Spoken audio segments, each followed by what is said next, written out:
Lorsqu'on entend parler dans les médias d'une vulnérabilité, on se demande souvent, mais comment est-ce que mon PC, si je le mets pas à jour, quelqu'un va pouvoir l'attaquer? Comment un attaquant qui est complètement en dehors de mon PC va pouvoir m'attaquer s'il y a quelque chose qui n'est pas à jour, alors qu'il ne peut pas contacter mon PC, il est derrière un firewall?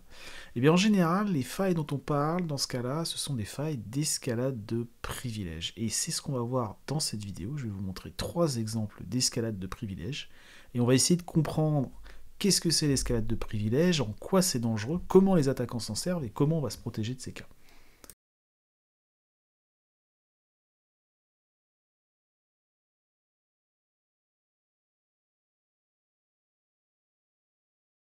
Vous retrouverez les exemples de cette vidéo sur mon GitHub. Ici, c'est le repo Privesc Demo. Dedans, il y a un fichier, notamment le Vagrant File. Alors, si vous ne connaissez pas Vagrant, c'est une manière de faire des machines virtuelles, un petit peu comme ce qu'on fait avec Docker. Donc, c'est décrit dans le fichier Vagrant File, qui va décrire la machine et comment est-ce qu'on va la provisionner. Vous faites Vagrant Up. Ça va provisionner la machine. Une fois la machine provisionnée, ça va lancer un script qui va provisionner la machine avec ce que vous trouvez ici dans le fichier Vagrant File, et ça va nous permettre de préparer la machine exactement comme on veut pour la démo. Une fois la machine provisionnée, elle est démarrée, donc vous pouvez vous connecter en SSH dessus avec Vagrant SSH, ce qui aura pour effet d'ouvrir une session SSH sur la machine. Ici, je suis sur une machine virtuelle. Et je vais pouvoir faire toutes les manipulations sur cette machine sans rien changer sur ma machine, sur la machine sur laquelle la VM est installée. Si jamais vous voulez tout réinitialiser, vous faites un Vagrant Destroy et ensuite vous refaites un Vagrant Up, ça va reprovisionner la machine à 0 exactement comme depuis le début. Alors déjà, c'est quoi l'escalade de privilèges ou élévation des privilèges? Donc on va aller voir la page Wikipédia. Qu'est-ce que ça nous dit sur l'élévation de privilèges ou escalade de privilèges? Une élévation de privilèges, c'est un mécanisme qui permet à un utilisateur d'obtenir des privilèges supérieurs à ceux qu'il a normalement. Le normalement est important. Généralement, un utilisateur va pouvoir élever ses privilèges pour devenir administrateur du système afin d'effectuer des tâches qu'il n'a pas le droit de faire en temps normal. Je vous laisse lire cette définition ou aller regarder sur la page Wikipédia. Qu'est-ce que ça veut dire, ça? Eh bien, ça veut dire que dans un système bien configuré, vous êtes un utilisateur, ici je suis utilisateur Vagrant avec l'UID 1000, et vous n'êtes pas un utilisateur qui a le droit de tout faire, c'est-à-dire que je peux faire un cat etc password, donc ça je peux le faire, mais si je veux faire un cat etc shadow, eh ben je vais pas pouvoir le faire. Donc pour rappel, le fichier password c'est celui qui liste mes utilisateurs, donc ce sont les utilisateurs du système Linux, et le fichier shadow, il liste les mots de passe sous forme hachée de tous les utilisateurs qui peuvent se connecter. Donc il y a une opération que j'ai le droit de faire et une opération que je n'ai pas le droit de faire. Donc pour faire cette opération, si je souhaite faire cette opération, il va falloir que je passe par une escalade de privilèges et que je demande des privilèges supplémentaires que je passe en super utilisateur. Alors vous allez me dire, mais pourquoi dans ce cas-là ne pas être directement super utilisateur du système? C'est plus simple. Eh ben non, puisque c'est dangereux. Donc concrètement, pourquoi passer par une escalade de privilèges? Si mon utilisateur habituel était toujours un super utilisateur, toutes les actions que je ferais, s'il y avait une de ces actions qui m'exposerait à un risque de sécurité, l'attaquant arriverait à récupérer mes privilèges super utilisateurs. Tandis que si je l'ai fait avec un utilisateur qui a des droits plus bas, donc ici je vais le faire avec un utilisateur Vagrant, s'il y a une faille qui est exploitée sur le logiciel que j'ai lancé, eh bien il y a moins de choses que pourra faire l'attaquant. Comme vous l'avez vu, par exemple, il ne pourra pas faire un cat sur le fichier etc shadow. Ça marche pour mon navigateur, j'ai lancé mon navigateur avec mon utilisateur. S'il y avait une faille dans le navigateur, qu'en visitant une page, on arrivait à prendre le contrôle du navigateur, le risque serait moindre. J'ai limité les dégâts. Un exemple le plus criant, ça va être le serveur Apache. Donc il y a un serveur Apache qui est installé sur cette machine, donc c'est même un HTTPD. Alors, on va le démarrer. Alors, systemctl start HTTPD. Ok, donc là je vais faire un curl, localhost. Voilà, et là je récupère la page d'accueil de mon Apache. Imaginons que sur serveur Apache, il y ait une vulnérabilité. cette vulnérabilité pourrait être exploitée par un attaquant qui a accès à une page, par exemple une vulnérabilité dans le serveur PHP. Eh bien, quels sont les droits desquels il va hériter? Eh bien, si on regarde avec quel utilisateur sont lancées les instances du serveur, on a une instance route ici, donc on a une instance qui est lancée en route, et on a les différentes instances qui sont lancées avec l'utilisateur Apache. D'ailleurs, si on regarde les processus en arbre, on voit que ça, c'est le processus qui a des droits élevés pour créer de nouveaux processus, et ce sont ces processus qui vont répondre aux requêtes. Donc si un attaquant arrive à exploiter via une faille web une des instances de Apache, eh bien il n'aura les droits que les droits de l'utilisateur Apache. Donc c'est déjà pas mal, c'est déjà un problème de sécurité, mais il y a beaucoup de choses qu'il ne pourra pas faire, puisqu'il y a plein de choses que l'utilisateur Apache ne peut pas faire, puisqu'il n'y a aucune raison de lui donner ses droits. Donc l'escalade de privilèges, ça consiste en ça. L'escalade de privilèges, ça consiste à se dire, tout ce que je vais faire au quotidien, ou quelle que soit la tâche que je fais, je vais utiliser l'utilisateur avec les droits les plus bas possibles. Et donc, comme j'ai besoin de faire des tâches d'administration, on a tous besoin de faire des tâches d'administration pour installer des logiciels, par exemple, et bien là, on va passer en super utilisateur, mais on va le faire le moins possible, afin de réduire la surface d'attaque. Et donc, ce n'est pas l'escalade de privilèges qui est dangereuse, c'est que ce qu'il faut comprendre, c'est qu'une fois que notre attaquant aura un pied dans notre système, donc par exemple en exploitant une faille d'Apache, ou en exploitant une faille de mon navigateur que j'ai lancé, ou de plein d'autres manières, on va voir qu'il y a plein de façons de s'introduire dans un système sans avoir ces droits-là. La première chose qu'il va essayer de faire, c'est d'obtenir des droits super utilisateurs, donc de faire une escalade de privilèges, et donc une faille d'escalade de privilèges, c'est une faille qui permet à un attaquant qui a des droits d'un utilisateur qui n'est pas privilégié d'obtenir ses droits et de passer à un utilisateur privilégié. Et donc là, il va pouvoir faire plein de choses sur votre système, il va pouvoir désactiver l'antivirus, il va pouvoir changer, rajouter des utilisateurs, il va pouvoir rajouter des modules, etc. Donc là, le système est perdu. Et donc c'est ça que va essayer de faire un attaquant. Alors dans les exemples qu'on va voir dans cette vidéo, pour mettre en place un contexte d'escalade de privilèges, je vais faire une deuxième session SSH sur ma machine, et je vais changer le prompt de cette session. Alors on va changer export ps1 égale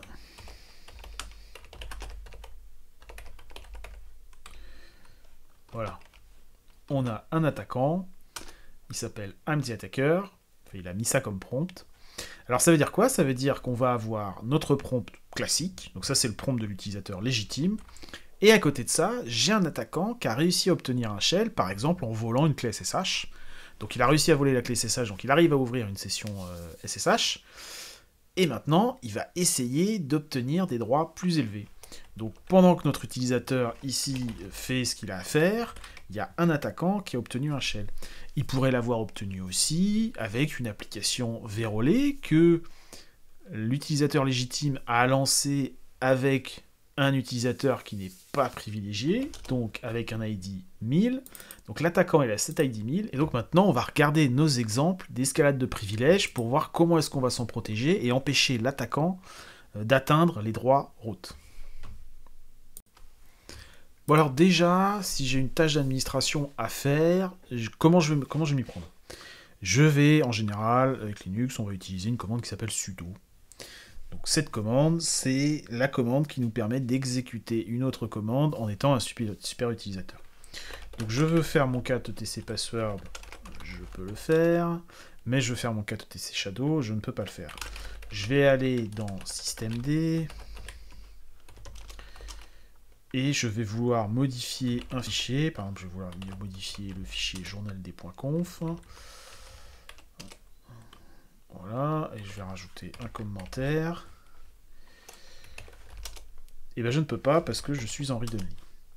Donc si je veux modifier ce fichier, je vais mettre sudo devant. Voilà, et je vais rajouter mon commentaire. Ok, et donc si je regarde mon fichier journal, bah, la modification a été faite. Ok, très bien. Donc quand je veux faire une action super utilisateur, je vais passer par la commande sudo. Donc la commande sudo, elle me permet d'exécuter une autre commande en étant le super utilisateur. C'est bien joli, mais je ne sais pas si vous avez remarqué, là quand j'ai fait la commande sudo, on m'a rien demandé. C'est-à-dire que j'ai exécuté la commande sudo, ça m'a donné un prompt. Ici, ça m'a permis d'être super utilisateur, mais il n'y a absolument rien que j'ai eu besoin de faire pour obtenir ce droit. Donc en fait, c'est un sudo sans mot de passe, avec l'option no password. Il n'y a pas besoin de rentrer de mot de passe pour devenir sudo. Et donc déjà, le premier problème, c'est que l'attaquant, c'est pareil pour lui. L'attaquant, il fait sudo, bon bah ça y est, il est root. Et oui, parce que l'attaquant, il a exactement les mêmes droits que moi. Donc à partir du moment où je peux exécuter l'action que je veux en étant super utilisateur, eh bien l'attaquant, il va faire exactement la même chose pour obtenir les droits du super utilisateur. Donc mon attaquant, il est super utilisateur, il peut faire un cat c'est shadow, il peut faire un add user en ajoutant son propre utilisateur, etc., etc. Donc là, il va faire add user evil, par exemple. Il va changer le mot de passe de son user evil. Et ben, il va mettre un mot de passe très simple. Il s'en fiche, c'est pas son système. Et ensuite, il va pouvoir se reconnecter en SSH en utilisant son user evil, par exemple. Il va mettre sa clé SSH, etc. Donc voilà, donc là, on a une compromission, tout simplement parce que quand on fait du sudo, on ne vérifie pas qu'on a bien affaire au bon utilisateur. Alors comment est-ce qu'on fait pour corriger ça? On va aller jeter un œil à la configuration de sudo, donc on va aller regarder le fichier sudoers. Donc normalement on l'ouvre avec une commande qui s'appelle vi-sudo, qui check la configuration avant de refermer le fichier. Donc ça nous évite de faire n'importe quoi, parce que si on casse le fichier sudo, on ne peut plus être super utilisateur du système, donc on ne peut plus faire d'action d'administration. Ok, donc là, la syntaxe du sudo, donc je ne vais pas faire un cours d'administration, puisqu'il y a d'excellentes chaînes qui parlent de comment administrer son système et configurer sudo.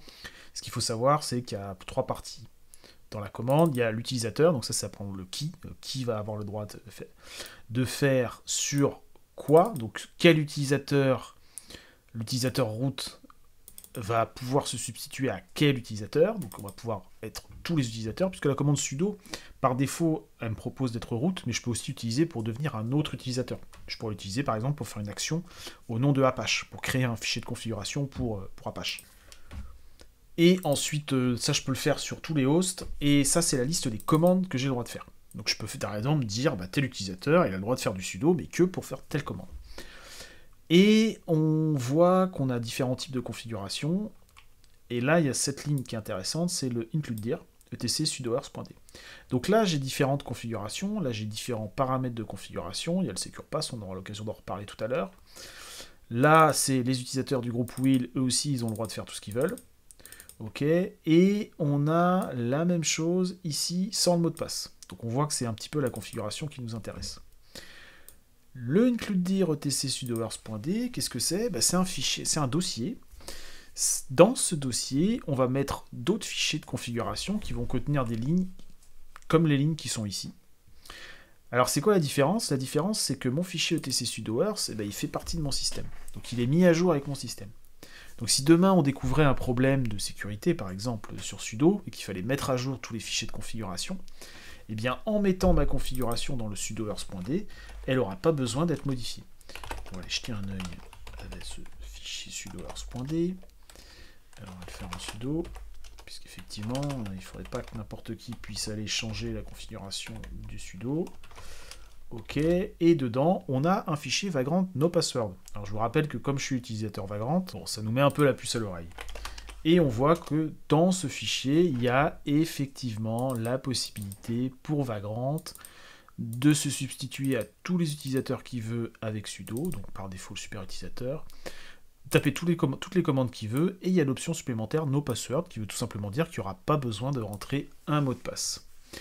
Donc, pour remédier à ça, on va faire en sorte que pour lancer des commandes sudo, il faille rentrer un mot de passe.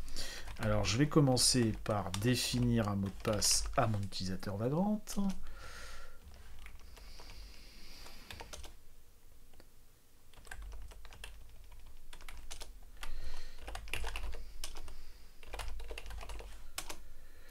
Ok, donc là j'ai mis un mot de passe bidon, mais c'est simplement pour l'exemple. Évidemment, je vous encourage à mettre un mot de passe fort.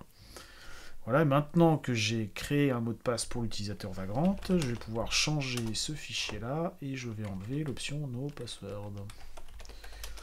Ok, et là je fais mon exit, et là, ah! Donc là j'ai voulu faire un sudo, et il m'a dit ok, mais tu vas rentrer ton mot de passe avant. Et donc je rentre mon mot de passe, et je peux lancer ensuite mes commandes en super utilisateur. Alors qu'est-ce qui va se passer pour notre attaquant? Si on revient dans le contexte de base, on a mis un mot de passe à sudo, notre attaquant il essaye de faire un sudo, et ben faut qu'il retrouve le mot de passe. Alors, s'il l'avait, tant mieux, mais il y a beaucoup de cas où il ne l'aura pas. Là, il a volé une clé SSH, il ne l'a pas. Il a installé un logiciel vérolé qui lui permet d'obtenir un shell avec l'utilisateur qui a lancé ce logiciel. Si ce logiciel a été lancé avec un utilisateur 1000, il reste l'utilisateur 1000. Donc il y a beaucoup de cas où on va déjà bloquer l'attaquant simplement en enlevant ce sudo sans mot de passe, qui est très pratique, puisque ça nous permet d'être super utilisateur quand on veut. Mais ça veut dire que toute personne qui arrivera à avoir un compte non privilégié, ben c'est comme si elle avait un compte privilégié. Alors, petite parenthèse, c'est pourquoi est-ce que on met un sudo sans mot de passe? C'est un problème de sécurité, mais il y a des cas où on n'a pas vraiment le choix. Si je prends par exemple mon image vagrante, ici, mon image vagrante, elle se base sur une image publique. Donc là, Fedora 39 clou de base, c'est une image qui est présente sur un repository. Donc c'est les Vagrant Box. Il va télécharger ça, donc là c'est une image VirtualBox, et ensuite il va provisionner, donc il va exécuter les commandes qui sont ici sur mon Vagrant. Bon. Comment mettre en place un mot de passe dans ce contexte? Eh bien c'est pas si simple. Si j'avais un mot de passe par défaut de la Fedora 39 clou de base, eh ben j'aurais aucune sécurité, puisque si un utilisateur peut se connecter avec ce mot de passe est connu de tous, donc il sera connu de l'attaquant. Donc ce ne sera pas un mot de passe secret.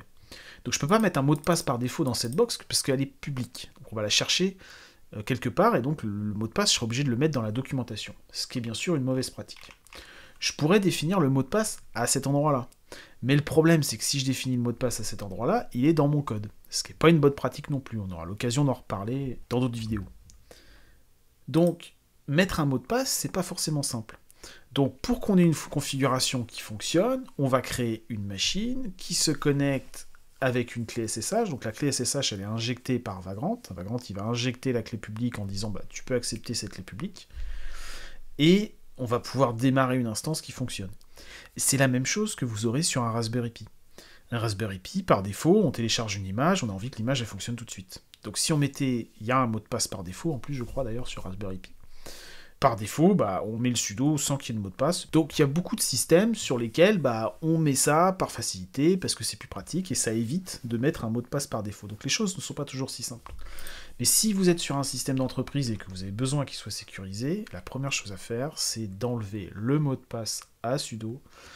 On fait du sudo, on devient super utilisateur uniquement avec un mot de passe en super utilisateur, et ceci avec un mot de passe.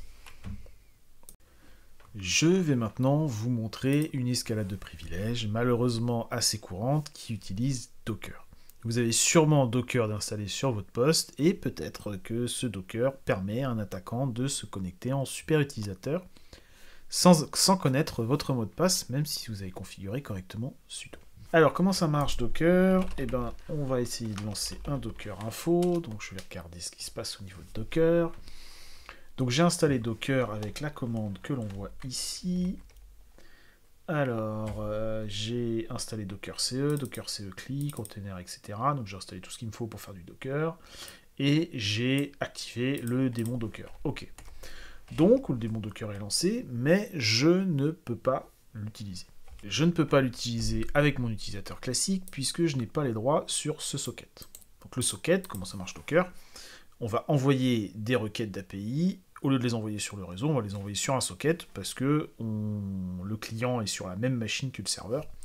Donc ça va être ce fameux socket var run docker.soc. Alors qu'est-ce qui se passe si j'essaye de regarder un petit peu les permissions de ce socket? Je vois que le propriétaire root, il a le droit de faire ce qu'il veut, bien sûr. Le groupe Docker a le droit d'écrire et de lire dans ce socket, donc il a le droit d'interagir avec. Mais les autres utilisateurs n'ont le droit de rien faire. Donc, comment on va faire? Et d'ailleurs, on va voir, c'est la documentation qui va nous expliquer comment on va faire ça. Post-installation step, on va nous dire comment est-ce qu'on va faire pour utiliser Docker comme un non-root user. Et on va se placer dans le groupe Docker. Donc on va faire un groupe add Docker, user mode, AHG, Docker, user. Ça c'est assez simple, donc on va le faire tout de suite. Alors...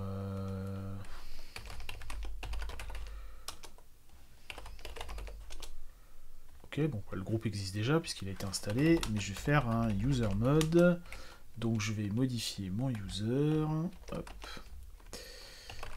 User et je vais l'ajouter dans le groupe Docker, le user Valorant, c'est moi, ok.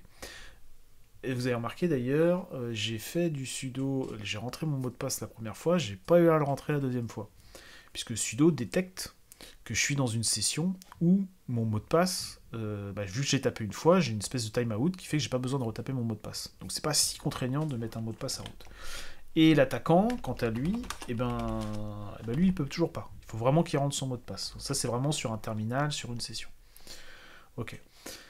Maintenant que j'ai fait mon user mode et que je fais partie du groupe Docker, je vais avoir les droits sur cette socket. Alors peut-être pas tout de suite, il va peut-être falloir que je me reconnecte. Donc je vais faire un exit et je vais refaire un Vagrant SSH.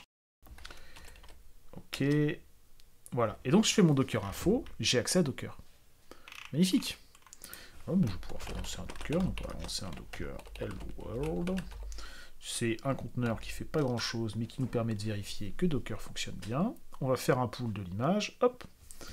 Voilà, hello from Docker, donc ça veut dire que Docker fonctionne, et donc j'ai pu lancer une image Docker. Ok, super, donc j'ai lancé mon image Docker, j'ai pu la lancer avec cet utilisateur. Alors si on lit bien la doc, il y a quand même quelque chose qui devrait nous perturber. Bon, malheureusement, on a beau avoir un avertissement en rouge, on est tous pareils, on va pas forcément le lire.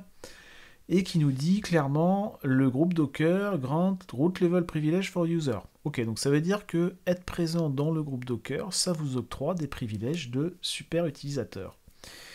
Et donc ça va impacter votre sécurité, évidemment, comme on vient de le voir. C'est-à-dire que si le fait d'être dans le groupe Docker vous octroie les privilèges super utilisateurs, ça veut dire qu'il existe probablement une escalade de privilèges. Donc pour essayer de comprendre un petit peu mieux ce qui se passe avec Docker, je vous rappelle, on dit souvent un conteneur c'est un processus, ou c'est plutôt un groupe de processus, auquel on va masquer un certain nombre de ressources, ou plutôt ne montrer que certaines ressources. Alors on va lancer un Docker avec notre image Alpine. On va lancer un bash dans un Docker avec la Alpine 3. Alors j'aime pas cette syntaxe là. Je préfère mettre le nom de l'image au complet. On aura l'occasion d'en reparler. Donc là je vais lancer cette image et je vais attacher mon terminal à l'image au conteneur. Donc là voilà. Donc avec l'option IT, ça m'a permis de garder la main sur le terminal et je vais pouvoir interagir avec lui. Donc le terminal va m'envoyer les informations et je vais pouvoir lui répondre. Donc là, je suis dans une image Alpine 3. Alpine, c'est un Linux qui est conçu pour être vraiment très petit, donc ça permet de faire des images Docker. Vous avez vu, je l'ai téléchargé assez vite. J'ai récupéré cette image, j'ai lancé un shell, donc là, je suis dans mon image Alpine. Vous voyez, je suis root. Donc là, je suis root dans mon image Alpine. Alors, je vous avais dit qu'un conteneur, c'est un processus. Ça veut dire que si je lance quelque chose...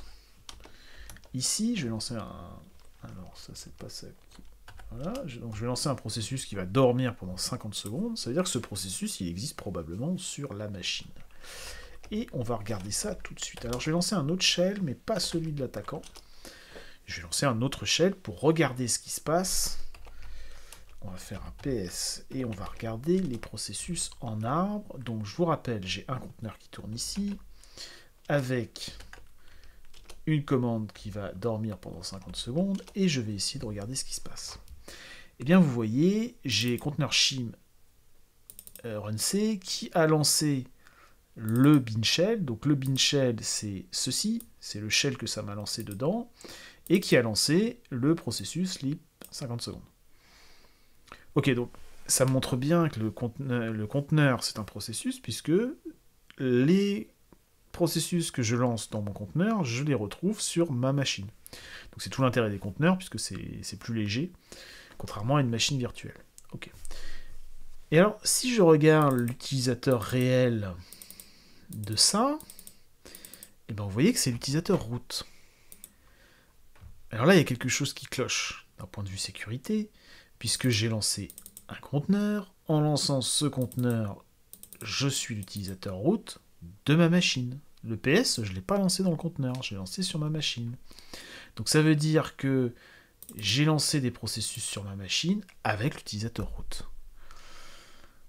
Donc il y a probablement un risque d'escalade de privilèges, puisque là j'ai lancé quelque chose en étant root. Alors pour l'instant je ne peux pas faire grand chose, puisque je peux faire des choses que dans mon conteneur.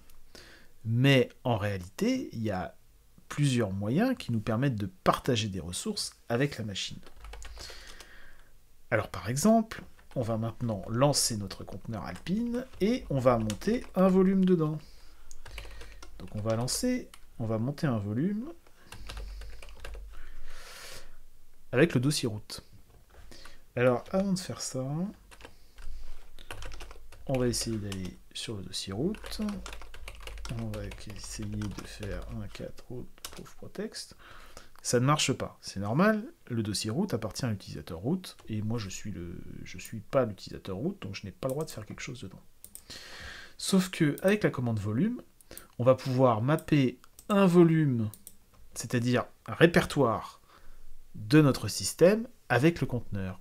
Donc là, ce que je vais faire avec cette commande, c'est que je vais mapper le dossier root avec le dossier sysroot à l'intérieur de mon conteneur.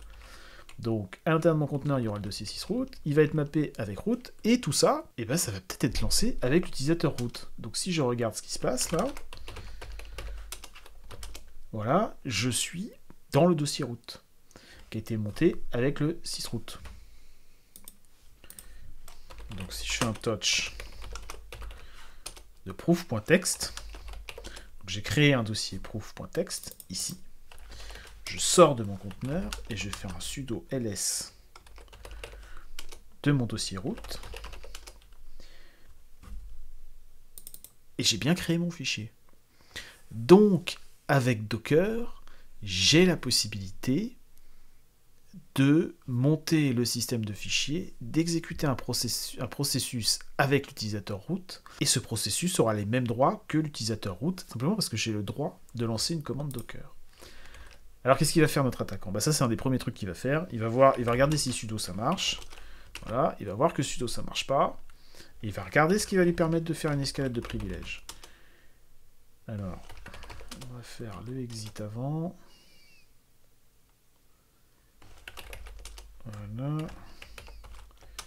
On va lui remettre le petit prompt pour qu'on voit bien que c'est lui.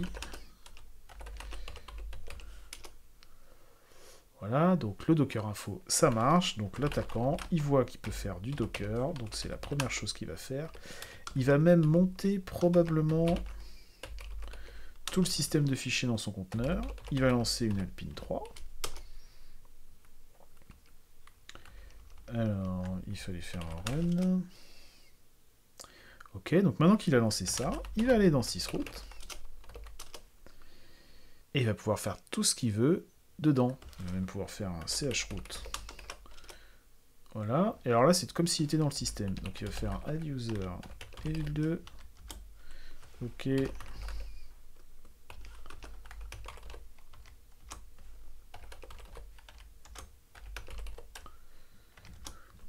Donc là, il a fait un chroot à l'intérieur d'un dossier qui était ici. Donc tout se passe comme si sa nouvelle racine, ça devait de ce dossier-là. Donc à l'intérieur du conteneur, comme il y a un processus root, il va pouvoir agir sur le système de fichiers racine. Et alors une fois qu'il a fait son utilisateur, eh ben, il va probablement aller dans etc sudo hours.d.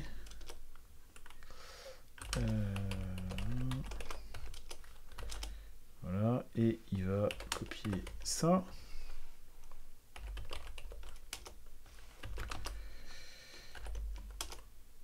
Et il va s'ajouter les droits qu'il veut. Alors, exil2. Voilà, et je vais mettre... Hop. password. Ici, il va sortir de son chroute. Il va sortir de son conteneur. Et donc, si on fait un cat tc, voilà, on a bien notre utilisateur Evil2. Et donc, il va pouvoir se connecter avec son utilisateur Evil2, et son utilisateur Evil2 va pouvoir faire tout ce qu'il veut. On va voir la commande Sioux tout à l'heure. Donc là, comme j'ai le mot de passe de Evil2, je me connecte et je deviens l'utilisateur Evil2. Et étant donné que je peux faire ce que je veux sans mot de passe, puisque c'est moi qui ai fait la configuration, voilà. Donc une autre chose à bien comprendre avec ça, c'est que si un attaquant il a le droit d'écrire sur votre système, c'est comme s'il avait le droit d'exécuter ce qu'il veut. Puisqu'en écrivant sur le système, il y a plein de manières de faire qui font qu'on va faire une escalade de privilèges. Donc là, je vous ai montré un exemple. Il a pris un Docker, et comme il avait les droits d'écrire sur le système, il s'est octroyé les droits en passant par sudo, mais il y a plein d'autres manières de faire. Donc le simple fait d'avoir les droits d'écriture sur le système de fichiers, ça nous permet de faire ça. Donc voilà, donc avec Docker, notre attaquant, il a repris les droits root, ça lui a permis d'être super utilisateur, et ça, c'est documenté. Donc c'est extrêmement dommage, parce que vous trouverez plein de tutos qui vous diront, pour vous rajouter dans le groupe Docker, faites ceci. Vous installez Docker sur votre machine, vous êtes quand même très embêté, vous allez sur Stack Overflow, vous regardez comment faire, vous tombez sur un tuto, un forum ou quoi que ce soit, et on vous dit faites ça. Et ça, c'est bien ce qui est marqué dans la doc. Malheureusement, le fait de se passer les commandes les uns les autres sans aller voir à la source, ça fait qu'on utilise ça sans bien comprendre les tenants, les aboutissants et les risques. Bon alors, comment remédier à ça? Donc il y a plusieurs manières de remédier à ça. Je vais vous en montrer une que personnellement j'aime bien. C'est que je n'utilise pas Docker, j'utilise Podman. Alors on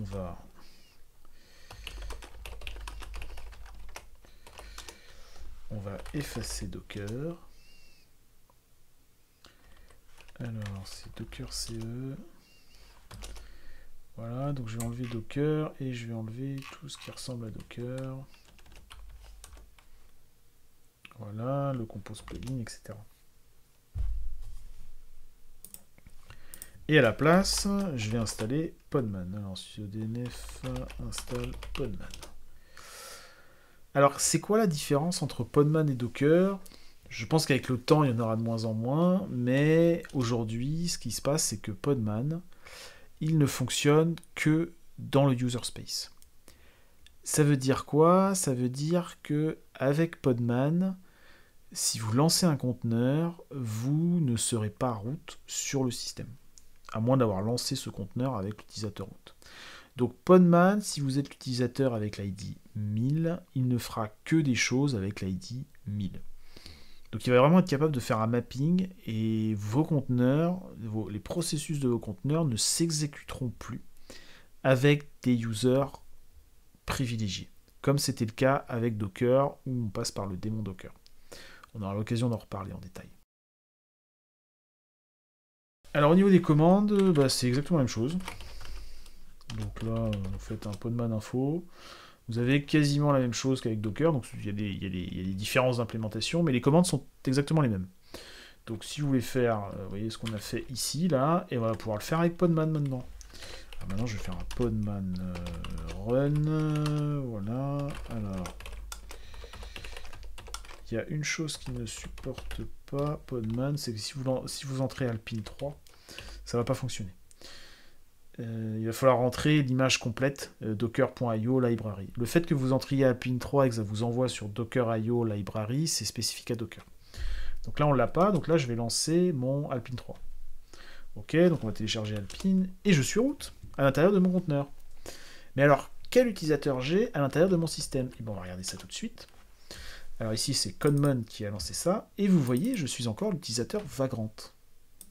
Donc, toutes les actions que je vais faire, je vais les faire avec l'utilisateur Vagrant, même si à l'intérieur de mon conteneur, je suis root. C'est-à-dire que je suis root dans le contexte de mon conteneur, mais en réalité, je ne le suis pas en dehors de mon conteneur, je ne le suis pas sur mon système. On va regarder ça tout de suite, et maintenant on va retenter l'attaque qui a été lancée par notre attaquant.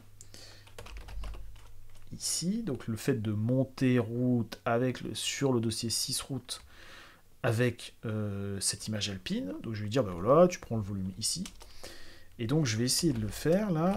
Alors, ça a marché, là. Ça a marché, puisqu'il a accepté de lancer la commande.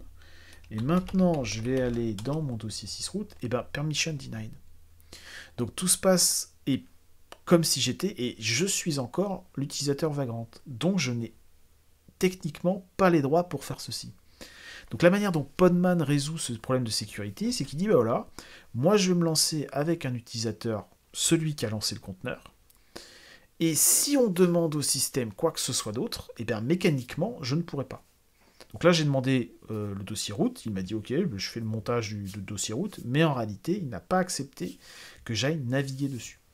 Donc là, notre attaquant, il ne peut plus faire ce qu'il avait fait. Donc s'il fait son Docker run en essayant de monter le slash sur Alpine 3, donc on va le faire maintenant avec Podman, puisque Docker n'est plus là. Alors vous pouvez mapper la commande Docker avec Podman, donc ça vous permet de garder les commandes. Si vous avez des softs qui utilisent Docker, ils vont continuer à le faire avec Podman. Et donc si j'essaye de monter mon slash sur mon sysroot, il va se passer la même chose. Donc là, notre attaquant, il est root dans son conteneur, donc ça l'intéresse pas. Il veut le faire dans sysroot. Voilà. Alors vous allez me dire, ça marche là, il a bien réussi son attaque. Non. Vous avez également le droit de faire un ls sur le slash quand vous êtes un utilisateur classique. Et donc là, il va essayer d'aller dans route. Là, il n'aura pas la permission. Donc s'il essaye de faire des actions d'escalade de privilèges, ça ne fonctionnera pas. Donc là, il a pu monter slash dans son conteneur, mais il a exactement les mêmes droits que s'il faisait un ls slash en dehors de son conteneur. Voilà, donc il a obtenu exactement la même chose en le faisant dans son conteneur. Et même s'il est root à l'intérieur du conteneur, avec un système qu'on appelle les UID maps, dont on aura probablement l'occasion de reparler. Donc, avec Podman, notre attaquant ne peut plus exploiter l'escalade de privilèges qu'il pouvait faire avec le Docker quand Docker fonctionnait de la façon dont on l'a installé. Alors, je vais vous montrer une deuxième remédiation qu'il est possible. C'est ce qu'on retrouve dans la documentation de Docker, puisque les concepteurs de Docker ne sont pas non plus complètement idiots. Ils ont créé une manière d'éviter ce problème de la même façon que le fait Podman, c'est ce qu'on appelle le rootless mode, que l'on retrouve dans la documentation. Donc si vous suivez le lien là qui nous parle de l'attaque surface, il nous conseille d'utiliser le rootless mode. Alors on va regarder tout de suite, je vais réinstaller Docker.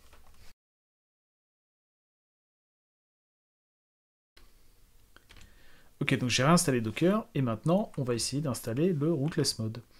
Donc pour installer le rootless mode, bon, il y a quelques prérequis qu'on a ici, donc je ne vais pas m'attarder dessus.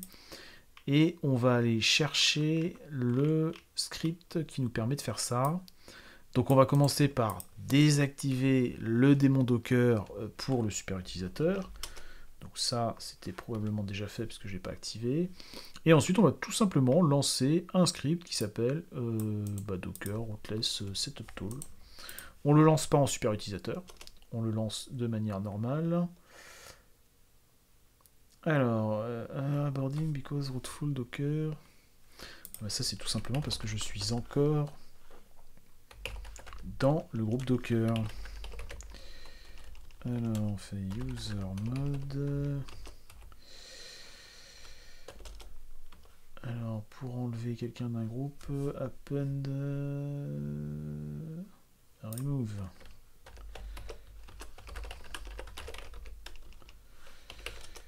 Ok, donc là je suis parti du groupe. Je vais relancer une session SSH pour initialiser mes droits.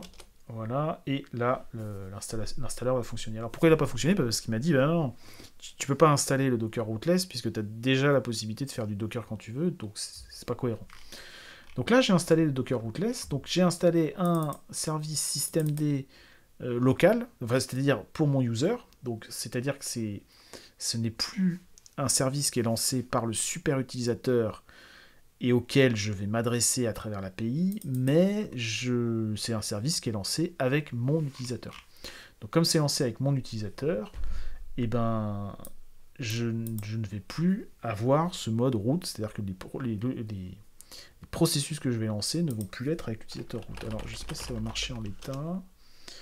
Ok, donc je fais un docker info, et si je fais un docker run hello world, voilà, ça marche plutôt bien. Donc on va lancer notre Alpine comme tout à l'heure. Voilà, donc si je lance le Alpine,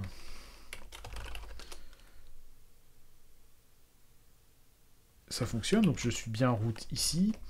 Et alors, quel est mon utilisateur ici? On va regarder ça tout de suite. Voilà, mon Pinshell, il est ici. Et on voit que il est lancé avec un utilisateur qui n'est pas l'utilisateur route.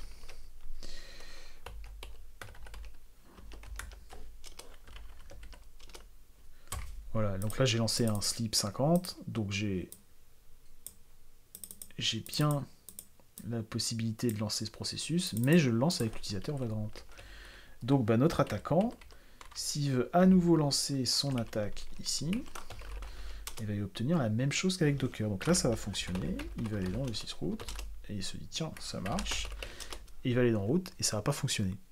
Donc ça ne fonctionne pas puisqu'on a lancé Docker dans un mode rootless, c'est-à-dire comme pour Podman, on l'a lancé dans un mode où il n'est pas lancé par un super utilisateur, donc il n'est plus possible de faire une escalade de privilèges avec ça, et les processus qu'on va lancer à l'intérieur ne seront pas route. On aura l'occasion de reparler des conteneurs parce que c'est vraiment un sujet que personnellement j'aime beaucoup.